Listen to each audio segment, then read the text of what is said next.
Rancangan Kitab Undang-Undang Hukum Pidana atau RKUHP resmi menjadi undang-undang setelah disahkan dalam sidang paripurna di Senayan DPR hari ini. Sidang dipimpin oleh Wakil Ketua DPR Sufmi Dasko Ahmad.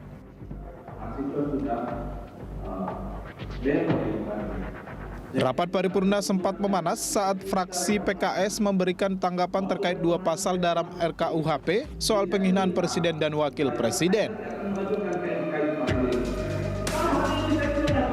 Anggota Komisi 8 DPR yang mewakili PKS Iskan Lubis meminta dua pasal tersebut dicabut.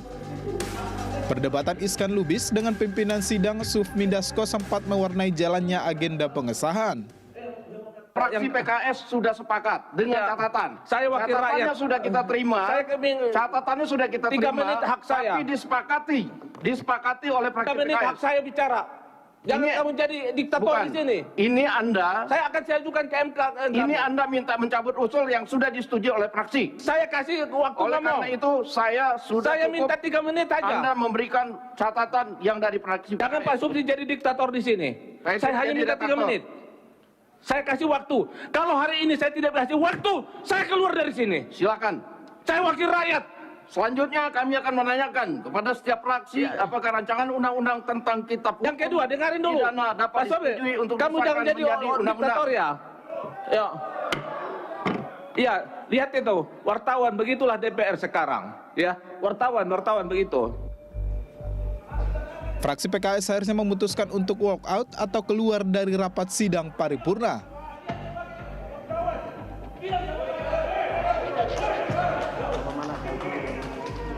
Kitab Undang-Undang Hukum Pidana Buatan Dalam Negeri akhirnya disahkan setelah menempuh jalan panjang.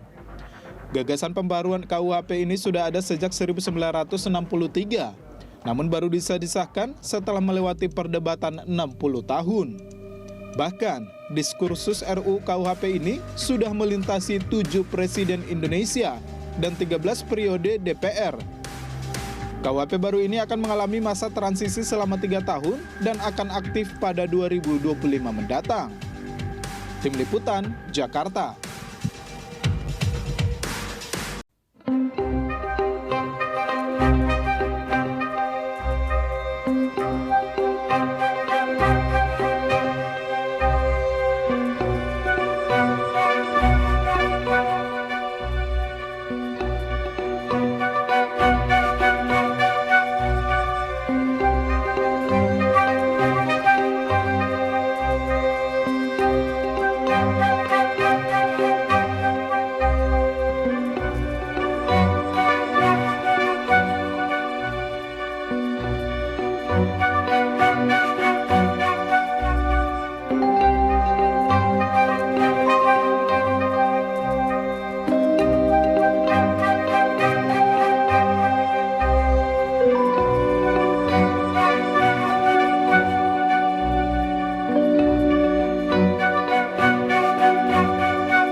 Ada beberapa yang kami garis bawahi ya terkait substansi substansi, tapi kami nggak melihat secara substansinya aja, tapi terkait pembentukan perundang-undangannya itu secara prosedural oleh DPR. Karena kami merasa bahwa pembentukan RKUHP ini itu tidak melibatkan partisipasi masyarakat sipil gitu. Kami ingin menyuarakan gitu, karena kami juga punya hak, yaitu hak untuk bersuara, hak untuk didengarkan. Juga suara yang kami itu juga hak untuk dipertimbangkan oleh DPR. Cuma DPR tidak mempertimbangkan apa yang kami masukkan, dan apa yang kami suarakan itu ada beberapa substansi yang bermasalah, yaitu dari living law yang itu membahayakan bagi masyarakat adat. Juga ada terkait penghinaan terhadap presiden, terhadap lembaga negara, dan juga terkait lembaga pemerintahan yang lain. Itu merupakan pasal-pasal yang kolonial yang berpotensi untuk mengkriminalisasi masyarakat sipil, juga menyempitkan terhadap demokrasi kita untuk berpendapat dan berekspresi. Lalu juga ada terkait kohabitasi, ada terkait juga pasal yang lainnya gitu. Tapi yang kami garis bawahi di sini, karena kami itu berpikir semua bisa kena akibat substansi yang dari penghinaan terhadap presiden, lembaga dan negara itu yang benar-benar sangat membahayakan. Serta pasal yang mengenai unjuk rasa itu yang sangat kami khawatirkan.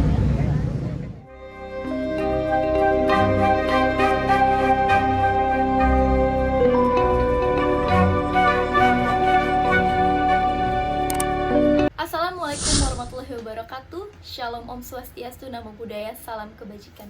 Hidup mahasiswa, hidup perempuan yang melawan. Perkenalkan, saya Salsana Abdul Putri dari kelas 3A1 Fakultas Hukum Universitas Bhayangkara Jakarta Raya. Pada kesempatan kali ini, izinkan saya untuk menyelesaikan tugas hukum acara pidana, yaitu mengenai mengkaji perundang-undangan yang ada di Indonesia. Pada kesempatan kali ini, saya juga akan mengangkat mengenai RKUHP yang telah disahkan pada hari Selasa tanggal 6 Desember 2022. Padahal RKUHP ini merupakan problematika. Terlalu banyaknya pasal-pasal yang multitafsir sehingga akan sangat rancu untuk nanti diterapkan. Namun sayangnya KUHP ini telah disahkan.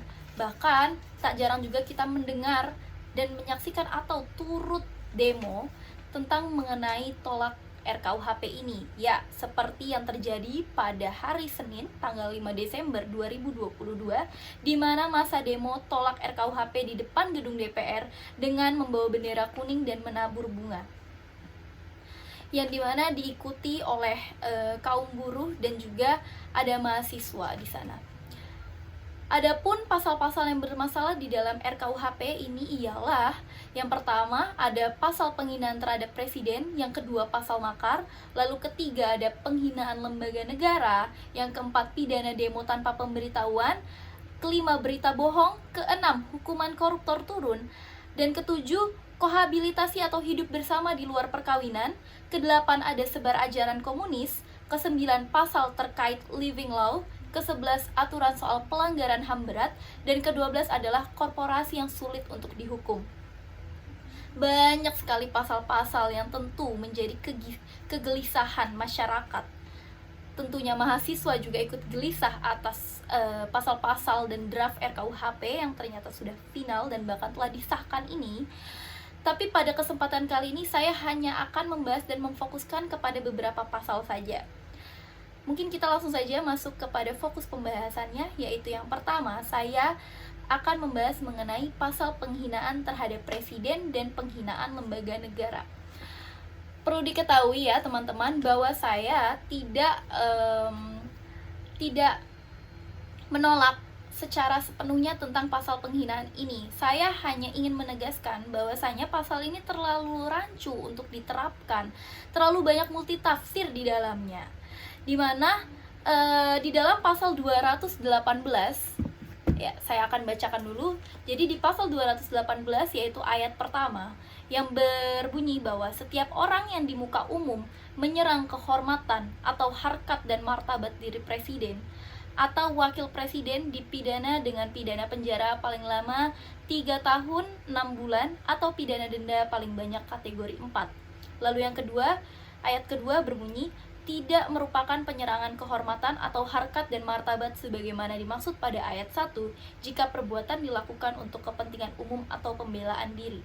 Saya langsung lanjut ke pasal penghinaan terhadap pemerintah, yaitu pasal 240 KUHP baru, di mana menyatakan bahwa setiap orang yang di muka umum melakukan penghinaan terhadap pemerintah yang sah yang berakibat terjadinya kerusuhan dalam masyarakat dipidana dengan pidana penjara paling lama 3 tahun atau pidana denda paling banyak kategori 4.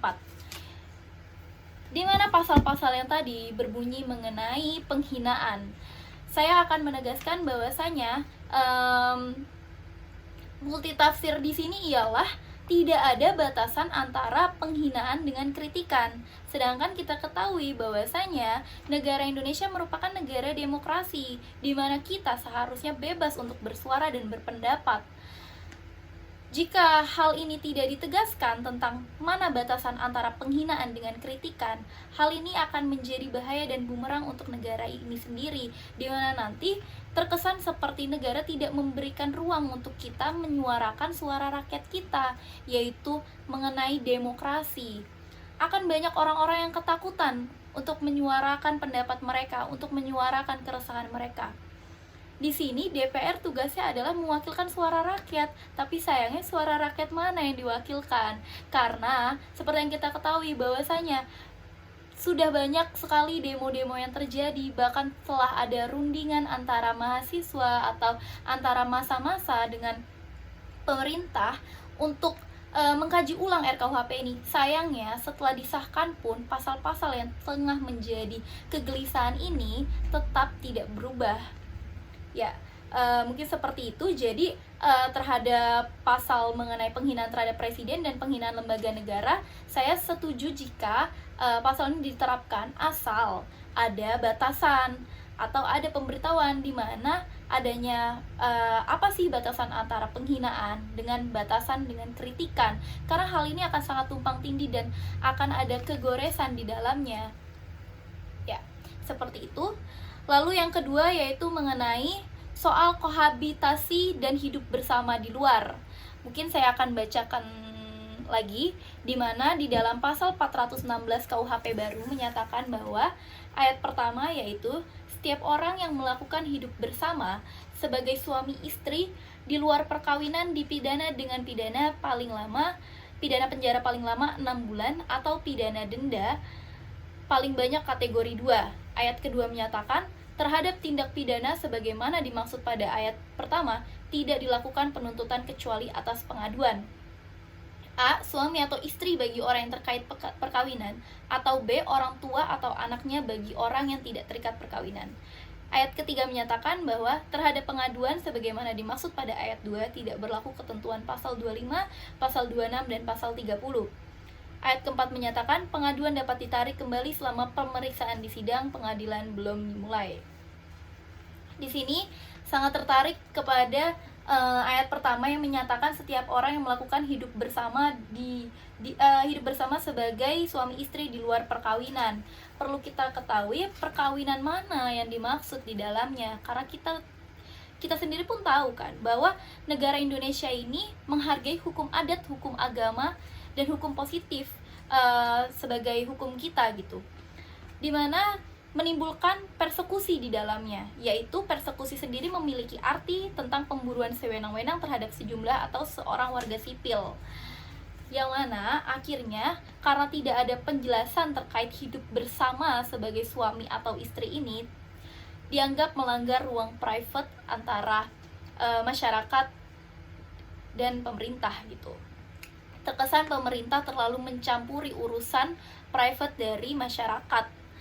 Karena banyaknya perkawinan secara agama dan secara adat yang belum tentu tercatat di negara.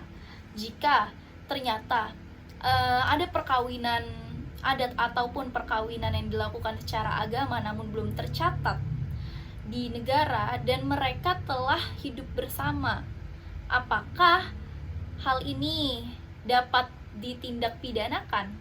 Sedangkan mereka sudah menikah atau melakukan perkawinan walaupun belum dicatatkan.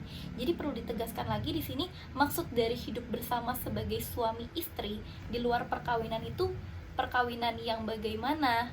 Karena masih banyak kerancuan dan multitafsir lagi ya, sekali lagi. Oke.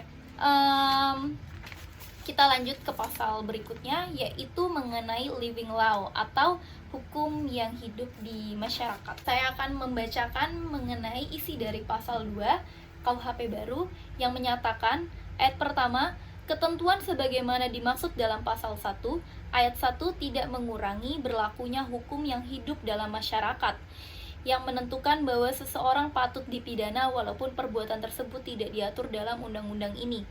Ayat kedua menyatakan hukum yang hidup dalam masyarakat sebagaimana dimaksud pada ayat pertama berlaku dalam tempat hukum itu hidup dan sepanjang tidak diatur dalam undang-undang ini dan sesuai dengan nilai-nilai yang terkandung dalam Pancasila, Undang-Undang Dasar Negara Republik Indonesia tahun 1945, hak asasi manusia, dan asas hukum umum yang diakui masyarakat beradab. Begitu bunyi dari pasal 2. Dan ini menyangkut mengenai living law alias hukum yang hidup di masyarakat, di mana poin-poin yang menurut saya bermasalah di pasal ini ialah pasal ini terkesan mengakomodir peraturan daerah yang bersifat diskriminatif, dan adanya interpretasi yang luas menimbulkan ketidakpastian hukum. Banyaknya interpretasi atau kesimpulan pandangan seseorang atau proses berpikir dalam menimbulkan makna ini terlalu banyak dan terlalu luas, di mana hukum yang hidup di dalam masyarakat itu berarti tergantung kepada penguasanya. Bahkan riset yang dilakukan oleh pakar hukum tata negara, yaitu Bivitri Susanti, mencontohkan hasil riset yang dilakukan oleh Komnas Perempuan, ada lebih dari 400 peraturan daerah yang diskriminatif terhadap perempuan.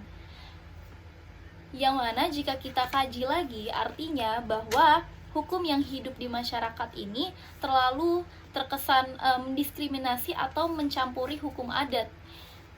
Adapun yang menyatakan bahwa hukum yang hidup dalam masyarakat ini dapat dilakukan jika tidak diatur di dalam KUHP dan hanya pada persoalan tindak pidana ringan, serta penerapannya harus dikawal. Ya, penerapannya harus dikawal. Padahal undang-undang yang sudah jelas dan tidak multitafsir pun tengah dikawal, tapi nyatanya banyak sekali di mana mereka tetap tidak dapat menegakkan undang-undang ini atau peraturan ini dengan baik dan sebagaimana mestinya. Contohnya, banyaknya korupsi. Padahal undang-undang mengenai korupsi pun sudah diatur dengan sangat jelas dan tidak multitafsir.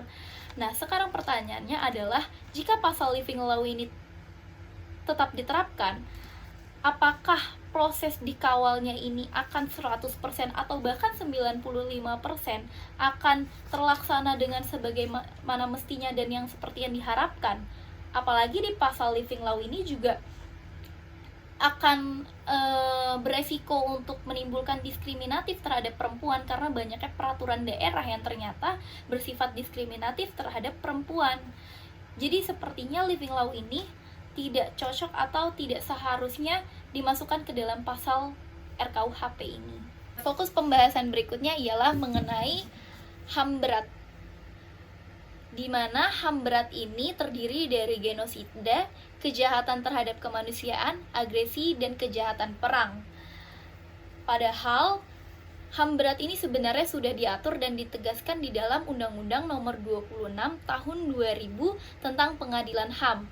Adapun perbedaan antara undang-undang ini dengan RUU KUHP yang telah disahkan. Yang pertama mengenai hukuman yang diturunkan. Di dalam Undang-Undang tentang Pengadilan HAM ini, hukum minimal pelanggar untuk HAM berat ialah 10 tahun, yang diatur di dalam pasal 36. Namun di dalam RKUHP, hukuman minimal hanya 5 tahun penjara saja, yang diatur di dalam pasal 599 KUHP baru. Lalu yang kedua, adanya kadaluarsa. Di dalam Undang-Undang tentang Pengadilan HAM tidak ada kadaluarsa dalam suatu kasus pelanggaran HAM berat. Namun di dalam KUHP baru, kasus pelanggaran HAM berat ini ada kadaluarsanya. Padahal seperti yang kita ketahui bahwasanya proses untuk penyelesaian HAM berat membutuhkan proses yang panjang dan sangat lama, sehingga akan sangat mustahil untuk diselesaikan dalam waktu yang sesingkat-singkatnya. Seperti contohnya di dalam pasal 136 KUHP, pidana dengan ancaman paling lama 20 tahun, yaitu pidana penjara seumur hidup atau pidana mati, akan kadaluarsa setelah 20 tahun. Sedangkan RKUHP kita ini menerapkan asas non-retroaktif, yaitu tidak berlaku surut, yang artinya dapat disimpulkan bahwa kejahatan di masa lalu tidak dapat dipidana dengan peraturan baru. Yang jika kita tarik kesimpulannya mengenai HAM berat ini, artinya segala HAM berat di masa lalu yang terjadi sebelum disahkan RKUHP ini tidak dapat diadili. Ya, saya juga membaca beberapa artikel bahwasanya hal ini untuk memutihkan dosa negara katanya. Namun kita tidak bisa tutup mata dan tutup telinga mengenai HAM berat ini yang akan dihapus begitu saja. Dengan adanya penerapan asas non retroaktif ini dengan pasal yang ada kadaluarsanya, bahkan sangat miris hukumannya diturunkan. Padahal ia telah menghilangkan nyawa, bahkan sudah ada extraordinary crime di dalamnya. Menurut saya pidana 10 tahun pun itu masih kurang untuk tindak pidana kejahatan luar biasa seperti ini. Mengapa malah diturunkan menjadi 5 tahun? Bahkan ada kadaluarsanya. kita sendiri juga telah belajar mengenai lex specialis derogat lex generalis, yang mana hukum yang khusus mengesampingkan hukum yang umum. Yang artinya Undang-Undang Nomor 26 Tahun 2000 ini tetap digunakan, namun hanya untuk penyelidikan, penuntutan, dan persidangan pelanggaran HAM berat. Namun untuk ketentuannya itu memakai KUHP yang baru, ya, yang mana nanti hukuman yang tadinya 10 tahun ini berubah menjadi 5 tahun, lalu adanya kadaluarsa itu merupakan memakai ketentuan dari KUHP. Namun tentang cara prosesnya, tentang penangkapan, penyidikan, dan segala macamnya itu menggunakan ketentuan dari Undang-Undang Nomor 26 Tahun 2000 tentang Pengadilan HAM ini. Sepertinya cukup sekian mengenai pembahasan saya tentang pasal-pasal yang tadi telah saya sebutkan. Sebenarnya masih banyak lagi pasal-pasal yang bisa kita kaji dan bisa kita bahas bersama. Namun saya hanya menarik beberapa pasal-pasal yang menurut saya memang sangat amat bisa untuk dikaji. Sini juga dapat menyebabkan kegelisahan masyarakat yang menjadi takut akan demokrasi dan juga akan takut melakukan tindakan apapun itu karena KUHP baru ini yang menyebabkan multitafsir dan juga menimbulkan persekusi. Jadi saya harap pemerintah kalau bisa ya, untuk cobalah dikaji ulang lagi, ya walaupun sudah disahkan sih, tapi ya pokoknya saya harap yang terbaik untuk negara kita ini. Kalau begitu, tanpa berlama-lama lagi ya teman-teman, saya Salsa Nabila Putri pamit undur diri. Wassalamualaikum warahmatullahi wabarakatuh. Jangan lupa, hidup mahasiswa, hidup perempuan yang melawan. Kita sebagai generasi bangsa harus bisa menjadi generasi selanjutnya yang dapat mengembangkan dan memajukan negara kita tercinta ini, yaitu tanah air kita, tanah airku, Indonesia. No justice, no law. Thank you.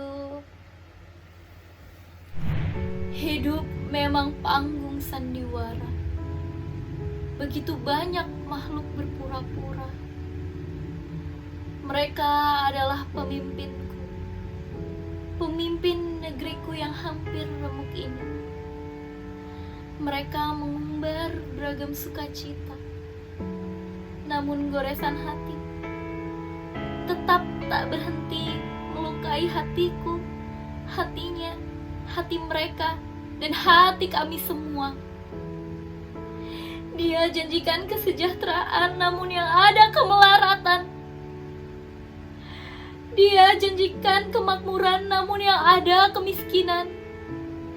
Dia janjikan keadilan, namun yang ada ketidakadilan. Ini itu mereka janjikan. Tapi apa? Mana? Semua mereka umbar demi merebut kekuasaan. Siapa yang kuat, dialah yang menang. Hei Bung, ini bukan ajang perlombaan. Ini bukan ajang mencari kekuasaan. Negara ini bukan tempat yang layak untuk itu semua. Ini menyangkut kehidupan rakyat banyak. Ini menyangkut sejengkal perut rakyat yang haus perhatian. Atau mungkin, apakah memang kau duduk di kursi pemerintahanmu hanya untuk membesarkan namamu? Hanya untuk menuangkan bakatmu menjadi seorang koruptor? Atau memang kau adalah pengkhianat Ibu Pertiwi? Maafkan aku mengungkapkan semua ini. Aku dan mereka kecewa melihat pemerintahan kalian. Di sini kami menangis. Hati kami terluka. Semuanya terasa sangat miris. Kami hanya ingin menuntut hak kami. Dengarlah aku. Dengarlah mereka. Kami ingin hidup tenang di negeri ini. Ini negara hukum, bukan? Tapi kenapa hukum itu tidak kau tegakkan? Justru kau beli, kau uangi, kau bilang kita satu. Tapi di mana letak kesatuan itu? Ah, Tuhan. Tuhan. Sangat banyak yang ingin kugoreskan. Sangat banyak yang ingin kuungkapkan. Negeriku kacau, Tuhan. Ibu pertiwiku merintih kesakitan. Anak-anaknya berteriak, ingin agar ibunya segera pulih. Tapi teriakan itu tak didengarkan. Seakan berteriak di sebuah gua, suara itu memantul. Suara itu hanya bisa kembali. Saat ini kami hanya berharap Tuhan menjamah negeri ini. Tuhan pulihkan negeri ini. Dan semoga masih ada pemimpin di luar sana yang mau mengubahnya. Sesungguhnya itu yang kami rindukan.